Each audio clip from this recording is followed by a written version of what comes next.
ਅੱਜ ਦੀ ਵੀਡੀਓ ਵਿੱਚ ਅਸੀਂ ਡਿਸਕਸ ਕਰਾਂਗੇ ਕਿ ਅਗਰ ਤੁਸੀਂ ਕੰਪਨੀ ਡਾਇਰੈਕਟਰ ਹੋ before you end up in higher rate tax bracket ਕਿ ਹਾਇਰ ਰੇਟ ਟੈਕਸ ਬ੍ਰੈਕਟ ਤੋਂ ਜਾਣ ਤੋਂ ਪਹਿਲੇ ਤੁਸੀਂ ਕਿਸ ਤਰ੍ਹਾਂ ਆਪਣੀ ਟੇਕ ਹੋਮ ਪੇ ਇਨਕਰੀਜ਼ ਕਰ ਸਕਦੇ ਹੋ।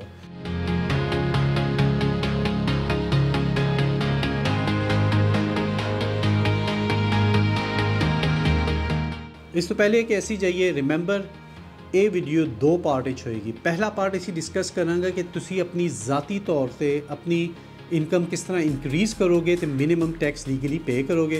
दूआ पार्ट जिहड़ा कि अमूमन डिस्कस नहीं किया जाता कि तुसी अगर इस तरीके नाल अपनी ज़ाती इनकम और इंक्रीज़ कर रहे हो टैक्स रिड्यूस कर रहे हो तो इसका तुहाडी कंपनी के उधर के असर पड़े, कंपनी को क्या कोई टैक्स देना पेगा या नहीं।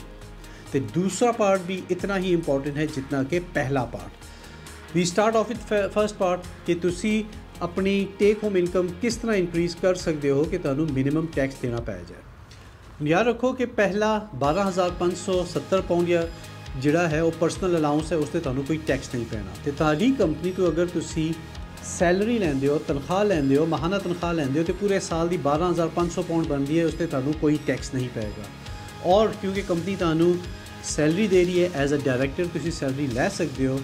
12,500 पाउंड कंपनी सैलरी दे रही है, उसके उत्ते कंपनी तकरीबन 2,300 पाउंड का टैक्स भी बचा लेगी क्योंकि कंपनी का खर्चा होएगा। हायर रेट टैक्स ब्रैकेट जो 40% वाला लगेगा वो लगेगा जिस वक्त तारी टोटल ज़ाती इनकम 50,200 तो उत्ते हो जाएगी। हले तक तुसी 12,500 की तनख्वाह लै ली, 50,000 तो 12,000 जो डिफरेंस है 37,500 का, 50,200 तो 12,500 के दरम्यान जो 37,500 का डिफरेंस है तुसी वो कंपनी को डिविडेंड ले सकते हो। तो तुहाडा डिविडेंड 37,500 हो गया, तनख्वाह 12,500 हो गई, तकरीबन 50,100 200 बन जाएगा। तो उस दे उत्ते तुहानू टैक्स देना पेगा। हुण डिविडेंड जिहड़ा तुसी कंपनी कोलों लोगे 37,000 उस ते पहले 1,000 पाउंड के डिविडेंड ते कोई टैक्स नहीं है। बाकी 36,500 जिहड़ा बच जाएगा उस दे उत्ते तुसी 8.5% टैक्स देना। इसका मतलब है कि तुसी 50,000 टोटल कमाया, उस दे उत्ते तुहानू टैक्स टोटल पै जाएगा 3200 पाउंड का। 3,200 पाउंड जो तुहानू टैक्स पे पै जाएगा तो तुहाडी टेक होम पे जिहड़ी तुहाडे बैंक अकाउंट में आएगी या जिहड़ी तुसी अपनी टेक होम पे कि जिन्होंने कहते हो वो 47,000 पाउंड साल की होएगी या माहाना 3,900 पाउंड अप्रॉक्सीमेटली बन जाएगी। तो अब तिल नाउ असीं ये डिस्कस किया है कि तुसी 50,200 पाउंड अपने इनकम ज़ाती इनकम लै लिया सैलरी के डिविडेंड के थ्रू तो सिर्फ 3200 पाउंड टैक्स पे किया। सैकेंड पार्ट हुण असीं ये डिस्कस करांगे कि ये प्रोसीजर फॉलो अगर तुसीं करदे हो तो तुहाडी कंपनी को कितना टैक्स देना पेगा, आया कि कंपनी को कोई टैक्स देना पेगा या नहीं। Before we go further remember company का टैक्स का प्रोसीजर किस तरह काम करता है। कंपनी अपना जिस वक्त ईयर एंड अकाउंट्स बनाएगी उस कंपनी ये कहेगी कि भाई मैं मुनाफा किया है, मुनाफा जिहड़ा होंदा है उस दे उत्ते टैक्स कैलकुलेट किया जाता है, कॉल इट 19% मिनिमम के हिसाब नाल।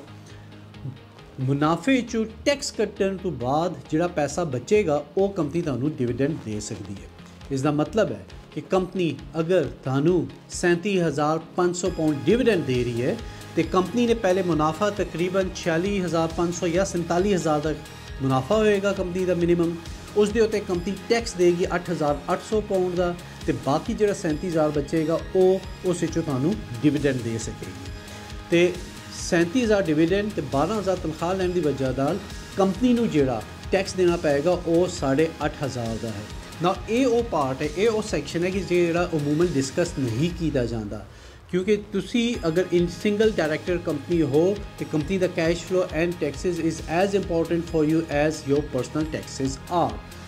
तो before you go to route तुसी ये सोचो कि यार मैं डिविडेंड लैना है, मैं ए करना है तो मेरा पर्सनल टैक्स बच रहा है।